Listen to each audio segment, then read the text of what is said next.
তার নিচে হিটলারেরই মতন তাদেরকে উচ্ছেদ করে দিছে। হিটলারেরই মতন তাদেরকে উচ্ছেদ করে দিছে। আসাম তথা ভারতবর্ষের মানুষে আমি নিরক্ষর কবি হাবিল উদ্দিন বলতে চাইতেছি যে এই গোয়ালপাড়া হাসিনা বিলে যেটা উচ্ছেদ করেছে, এই সব মানুষের দৃশ্য যদি একজন জ্ঞানী মানুষে দেখে সেই মানুষটা ঠিক থাকতে পারবে না।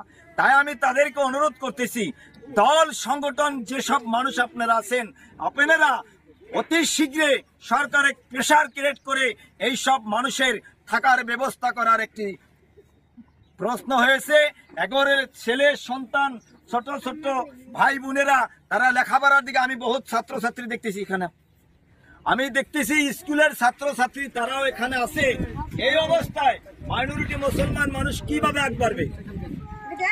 এই অবস্থায় মাইনরিটি মুসলমান মানুষ কি একবার বাড়বে? যেখানেই মুসলমান মানুষ আছে সেখানেই বিজেপি সরকারে উচ্ছেদ করছে, যেখানেই মাইনরিটি মুসলমান মানুষ আছে সেখানেই উচ্ছেদ করছে। আমি নিরক্ষর কবি হাবিল উদ্দিন মাননীয় মুখ্যমন্ত্রী হিমন্ত বিশ্ব শর্মাকে বলতে চাই যে আপনি যেভাবে ঋণ নিয়ে আসাম দেশটা চলাইছে আর মানুষের উপরে মাদামার করে উচ্ছেদ করতেছেন, এইভাবে যদি একটা মুখ্যমন্ত্রীর পদে বসা যায়, আমি নিরক্ষর কবি হাবিল উদ্দিন আপনার সাথে চ্যালেঞ্জ করতেছি, যেভাবে আপনি ঋণ নিয়ে আসাম দেশটাকে চালাইছেন সেভাবে ঋণ নিয়ে আমি নিরক্ষর কবি হাবিল উদ্দিন আপনার ওই গাদিতে বসলেও মুখ্যমন্ত্রীর পদটা আমিও সামলাতে পারবো। কারণ আপনি শিক্ষাকে মাদামার করে দিচ্ছেন, যেখানে মাইনরিটি মুসলমান মানুষ আছে সেখানেই আপনি উচ্ছেদ করছেন।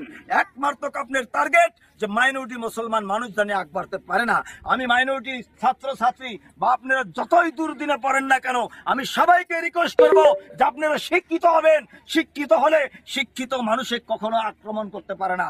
আমি বলতেছি মাইনরিটি, আমি টেট পরীক্ষায় এবার দেখছি 500 জনের উপরে আপনারা টেট পরীক্ষা পাশ করেছেন। আমি তাদেরকে রিকোয়েস্ট করতেছি, আমি নিরক্ষর কবি হাবিল উদ্দিন, আমি গোয়ালপাড়া হাসিনা বিলে আমি এখন আছি, এই সব মানুষের দুর্দশা দেখে বলতেছি যে আপনারা ডাক্তার, ইঞ্জিনিয়ার, প্রফেসর এটা নিয়ে সীমিত